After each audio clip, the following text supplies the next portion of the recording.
नमस्कार, मेरा नाम पंकज कुमार है। मैं सरस्वती ITI से हूँ। मेरा ट्रेड इलेक्ट्रीशियन है। आज मैं आपको इलेक्ट्रिसिटी यानी विद्युत के बारे में बताऊँगा। इलेक्ट्रिसिटी इलेक्ट्रॉन या आवेश का एक स्थान से दूसरे स्थान तक प्रवाह ही विद्युत कहलाता है। विद्युत के दो प्रकार होते हैं, स्थिर विद्युत और गतिशील विद्युत, static electricity and dynamic electricity. स्थिर विद्युत यह विद्युत आवेश के रूप में होता है। इस विद्युत को एक स्थान से दूसरे स्थान तक नहीं ले जाया जा सकता। गतिशील विद्युत, इस विद्युत को एक स्थान से दूसरे स्थान तक ले जाया जा सकता है। स्टैटिक इलेक्ट्रिसिटी का एक पार्ट है इलेक्ट्रोस्टैटिक और डायनेमिक इलेक्ट्रिसिटी का इलेक्ट्रिक करेंट। इलेक्ट्रिक करेंट के भी दो पार्ट होते हैं, DC एंड AC। DC दिष्ट धारा यानी direct current, AC alternating current यानी प्रत्यावर्ती धारा। DC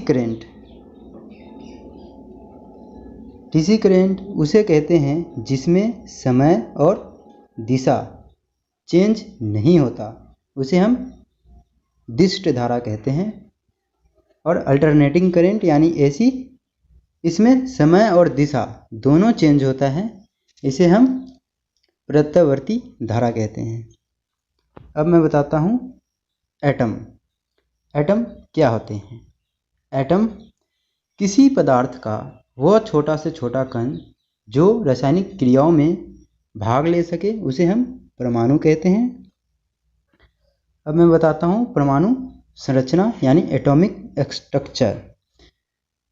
परमाणु भी प्रकृति का सूक्ष्मतम कण नहीं है।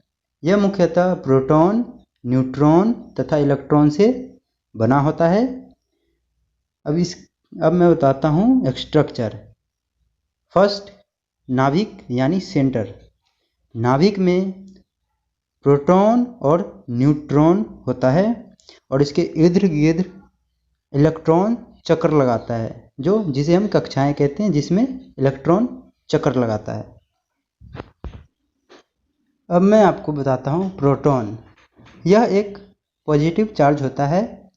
इसमें आवेश 1.6 × 10⁻⁻19 कूलम्ब होता है। इलेक्ट्रॉन ये एक नेगेटिव चार्ज होता है। इसका आवेश -1.6 × 10⁻⁻19 कूलम्ब होता है। न्यूट्रॉन, इसमें कोई चार्ज नहीं होता है। Number of proton equal to number of electron होते हैं। अब मैं बताता हूँ परमाणु संरचना का नियम। प्रत्येक परमाणु सामान्य अवस्था में अवशेष रहित होता है, क्योंकि उसमें प्रोटॉन तथा इलेक्ट्रॉन की संख्या बराबर होती है। परमाणुओं में विद्यमान कक्षाओं को KLMNOPQ से दर्शाया जाता है। इसमें से प्रथम 4 कक्षाओं में इलेक्ट्रॉन का वितरण 2n² नियम के अनुसार होता है, जहां n कक्षा की संख्या होती है। अब हम फर्स्ट कक्षा की बात कर लेते हैं, जिसे हम K कहते हैं। K में 2 इलेक्ट्रॉन होते हैं। दूसरा L में 8 इलेक्ट्रॉन होते हैं। M में 18 इलेक्ट्रॉन होते हैं। N में 32 इलेक्ट्रॉन होते हैं। अब मैं बताता हूँ आपको चार्ज यानी आवेश। किसी पदार्थ का वह गुण जिसके कारण उसमें विद्युत तथा चुंबकीय प्रभाव उत्पन्न होते हैं, उसे हम आवेश यानी विद्युत आवेश चार्ज कहते हैं। चार्ज दो प्रकार की होती है, पॉजिटिव चार्ज और नेगेटिव चार्ज। अब मैं बताता हूँ आपको इलेक्ट्रिक करंट। इलेक्ट्रॉन के बहने की दर को इलेक्ट्रिक करंट कहते हैं। अब मैं बताता हूँ आपको EMF,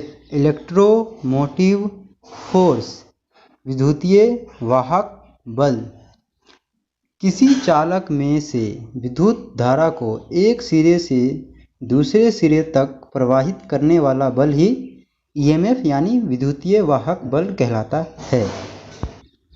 अब मैं बताता हूँ आपको वोल्टेज। वोल्टेज एक ऐसा बल जो किसी विद्युत परिपथ में इलेक्ट्रॉन को धक्का लगाने का काम करता है, जिसे हम वोल्टेज कहते हैं। अब मैं बताता हूँ आपको रेजिस्टेंस क्या होता है।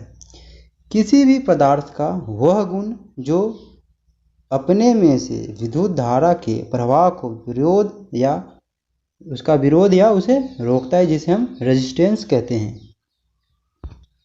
अब मैं बताता हूँ आपको इलेक्ट्रिक मटेरियल, विद्युत के पदार्थ।